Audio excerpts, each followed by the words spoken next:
Welcome back to Teshkid FX for another Quant price prediction update, and in this video I'll be giving you the latest developments that have been happening here on the Quant chart, which at the time of this recording has managed to lose a key area of support at around the $147.9 mark, but we're also trading above the 20-day MA, fully supporting higher prices here on the Quant chart. We also fully maximize the formation of this wave 4 right here, and there are chances that whatever we are seeing at the moment could be the start of the formation of a larger Elliot wave count 5 to the upper side. And here on the charts, after seeing a breakout above the key area of resistance at around the $147.9 mark in a move that gave us a high at around the $159.1 mark, we have seen the formation of a long wick over here. So we have this long wick to the upper side, which is an indication that the sellers are trying to take over the market and continue pushing the market lower. And you can see after seeing the formation of that long wick, we have been seeing lower prices in a move that has given us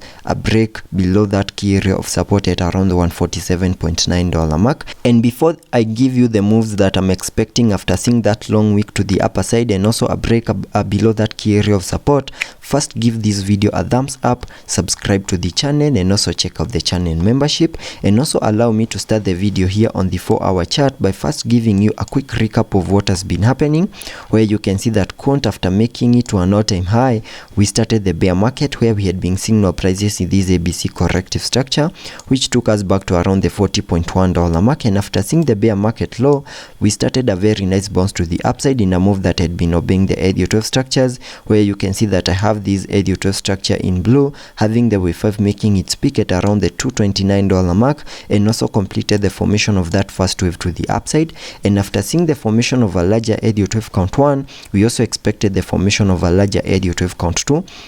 where we also expected to see an ABC corrective structure because of the corrective nature in the formation of that wave 2. And that ABC corrective structure has now given us a low at around the $94.4 mark. And I believe whatever we are seeing at the moment is the start of another bounce to the upside in the formation of these larger Elliot wave count 3 to the upside, and sketching out a minimum target area in the formation of this wave 3 using a trend-based Fibonacci, connecting it from the low of the first wave to the high of that wave 1, then dragging the fibs to the low of the second wave.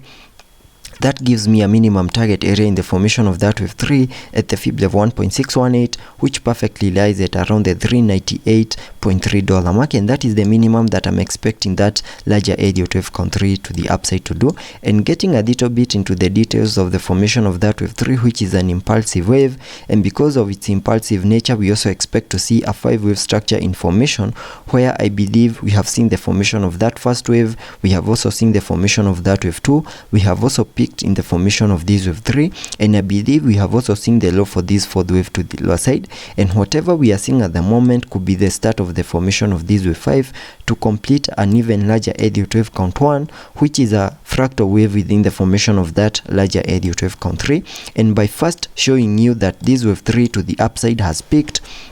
using the trend-based Fibonacci, connecting it from the low of the first wave to the high of that wave 1, then dragging the fibs to the low of the second wave, that gives me a minimum target area at the fib level 1.618, which perfectly lies at around the $164.7 mark. And you can see that we made our high at around the $165.5 mark, meaning we fully maximized our target area and also managed to break above that target area and also made a high at around the $165.5 mark. And after making that high, we started a corrective structure in what I'm terming as the formation of that wave 4, and using the Fibonacci's, connecting them from the low of the second wave to the high of that wave 3, that gives me a minimum retracement area in the formation of that wave 4 between the fib level 0.382 and the fib level 0.5, which lies between the $141 mark and the $133.6 mark, and that is the minimum that I'm expecting that 4th wave to the lower side to do.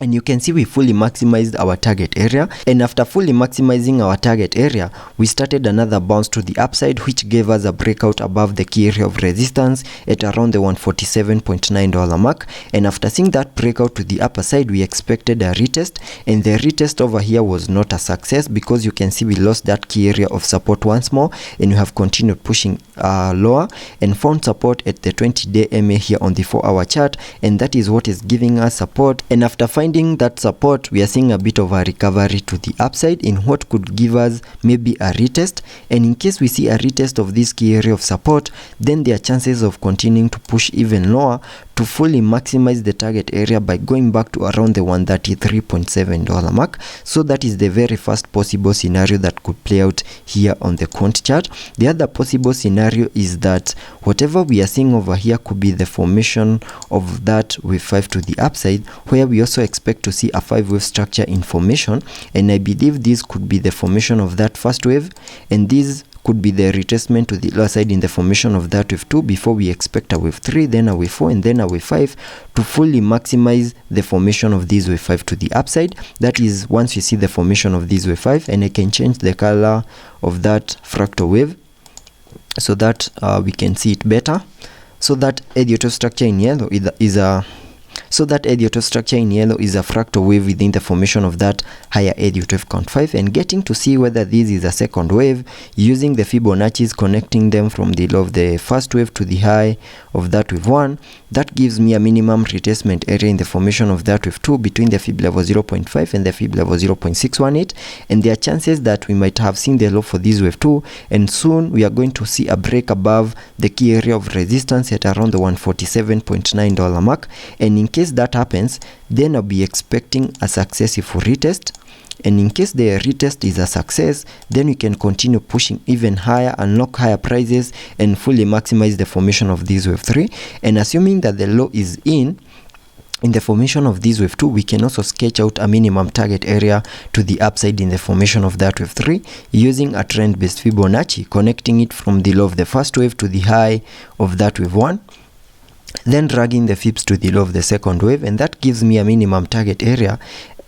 in the formation of that wave 3 at the fib level 1.618, and that is at around the $180 mark, and that is the minimum that I would expect that explosive move to the upside to do before we can expect a wave 3, then push even higher in the formation of that wave 5. So let's be patient and see how that plays out. And also taking a look at the indicators here on the RSI, we are trading at around the 50 mark, meaning we have massive room for us to fully support that movement to the upper side in the formation of that wave 3. And also taking a look at the MACD, we have been able to print a bullish cross, fully supporting higher prices in the formation of that higher Elliott wave count 5. So let's be patient and see how that plays out, and I'll be keeping you updated.